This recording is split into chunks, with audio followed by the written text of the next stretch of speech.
Assalamualaikum warahmatullahi wabarakatuh. Kami dari kelompok 6 yang terdiri dari saya, Lada Aprilia, dengan NIM 2305-3042 sebagai moderator, Nabil Firmansyah dengan NIM 23086374 sebagai ketua, Suci Ramadhani dengan NIM 23334040 sebagai sekretaris, Ade Ulan Safitri dengan NIM 23334050 sebagai anggota, Muhammad Yose Akbar dengan NIM 23086372 sebagai anggota. Di sini kami akan menjelaskan tentang hasil diskusi kami, yaitu Pancasila sebagai paradigma pembangunan ideologi.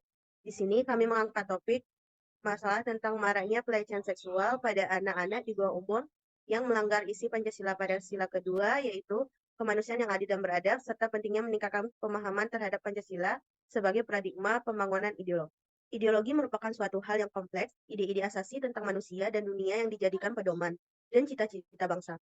Pembangunan Pancasila sebagai ideologi yang memiliki dimensi realitis, idealitas, dan fleksibilitas, di mana Pancasila merupakan ideologi terbuka, menghendaki adanya yang tidak henti dengan tantangan-tantangan di masa kini dan masa depan. Pancasila merupakan ideologi yang menjadi pembangunan bangsa.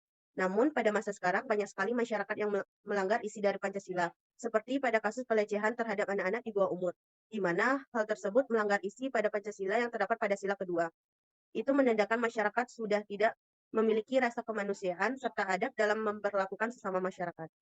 Baik, kami akan menjelaskan lebih dalam tentang permasalahan maraknya pelecehan seksual pada anak-anak di bawah umur yang melanggar Pancasila sila kedua. Permasalahan pertama yang akan dijelaskan oleh rekan saya, Nabil Firmansyah. Kepada Nabil, disilakan. Baiklah, terima kasih atas waktu yang diberikan oleh moderator. Pada masa sekarang, masyarakat sudah mulai lupa bahwa dalam kehidupan bernegara ini, nilai Pancasila yang seharusnya menjadi acuan bagi kita dalam menjalani kehidupan berbangsa dan bernegara, serta ikut membangun negara yang damai. Akan tetapi, nilai-nilai Pancasila tersebut dijadikan nilai ideologi, malah dianggap semena-mena, sehingga menimbulkan banyaknya masalah sosial yang cukup berat pada saat ini.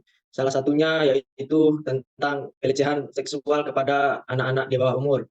Hal ini merupakan kejahatan yang ditimbulkan akibat dari tidak menjunjung nilai Pancasila, yaitu tidak adanya rasa kemanusiaan dan beradab, serta sebagai warga negara, pelecehan seksual yang dilakukan kepada anak-anak di bawah umur pada masa sekarang sangatlah mengkhawatirkan kita, karena pelaku pelecehan yang tidak mereka kenal, akan tetapi malah dari orang-orang terdekat mereka, yang membuat kita sangat prihatin, bahkan diri malah merusak darah dagingnya sendiri. Bahkan kejadian seperti ini membuat banyak yang berpikir manusia sekarang lebih kejam dan buas dibandingkan binatang yang sekiranya tidak memiliki akal. Sedangkan manusia merupakan makhluk yang seharusnya memiliki akal yang sehat, yang bisa menentukan satu yang salah dan satu yang benar. Bahkan nilai-nilai seperti itu sudah ada di dalam Pancasila yang menjadikan ideologi dan dasar negara kita. Sekian materi dari saya kembalikan kepada moderator. Baik, terima kasih kepada Nabil. Selanjutnya, yaitu penjelasan tentang contoh pelecehan seksual kepada oleh Muhammad Yose Akbar kepada Muhammad Yose Akbar.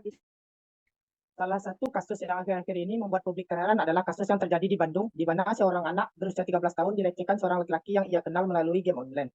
Awalnya mereka hanya berkenalan lalu saling bertukar nomor WhatsApp, akan tetapi setelah intens berkomunikasi, sang pelaku malah memaksa korban untuk mengirimkan foto tanpa busana dan juga sang pelaku mengirimkan foto alat vitalnya kepada sang korban.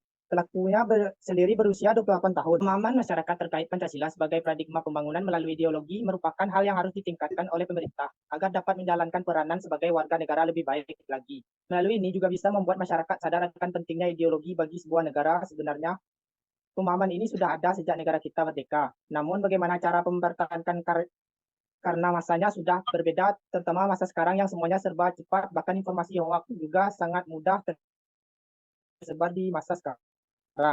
Baik, selanjutnya tentang bagaimana cara pemerintah memberikan penyuluhan kepada masyarakat dan faktor-faktor penyebab pelanggaran nilai Pancasila yang akan dijelaskan oleh Ade. Kepada Ade, disilakan. Baik, meningkatkan pemahaman masyarakat tentu banyak hal yang harus diperhatikan oleh pemerintah bagaimana cara memberikan penyuluhan kepada masyarakat dan mengontrol akan hal-hal yang akan mungkin terjadi sehingga menghambat peningkatan tersebut. Pemerintah perlu banyak melakukan sosialisasi ke segala kalangan masyarakat untuk anak-anak melalui sekolah dengan menerapkan pembelajaran Pancasila yang lebih efisien bagi anak-anak sehingga mereka mudah memahami semuanya. Selanjutnya, faktor penyebab pelanggaran nilai Pancasila. Kasus pelecehan seksual anak di bawah umur. Terdapat beberapa faktor penyebab pelanggaran nilai Pancasila, khususnya sila kedua tentang kemanusiaan yang adil dan beradab. Yang pertama, kurangnya pemahaman dan internalisasi nilai Pancasila. Masyarakat, terutama orang tua dan anak-anak, kurang memahami dan menghayati nilai-nilai Pancasila, khususnya sila kedua tentang kemanusiaan yang adil dan beradab. Yang kedua, pengaruh negatif teknologi dan media sosial. Kemudahan akses internet dan media sosial memungkinkan anak-anak terpapar konten negatif dan pornografi yang dapat memicu perilaku penyimpang dan pelecehan seksual. Selanjutnya, lemahnya penegakan hukum. Hukuman bagi pelaku pelecehan seksual anak di bawah umur masih dianggap belum cukup memberikan efek jera.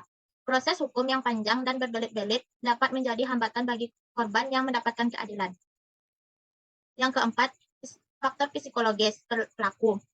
Pelaku pelecehan seksual anak mungkin memiliki masalah psikologis, seperti trauma masa kecil, kelainan mental, dan kecanduan pornografi.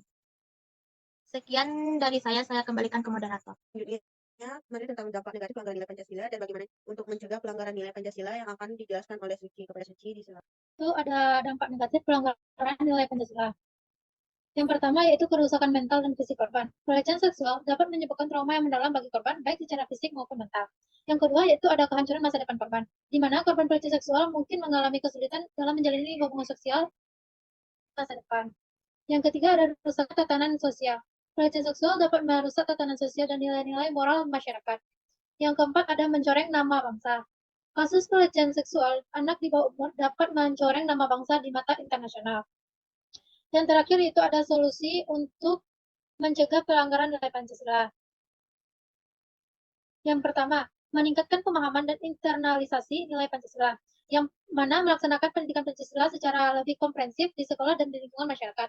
Yang kedua yaitu meningkatkan peran keluarga dalam menanamkan nilai Pancasila kepada anak-anak.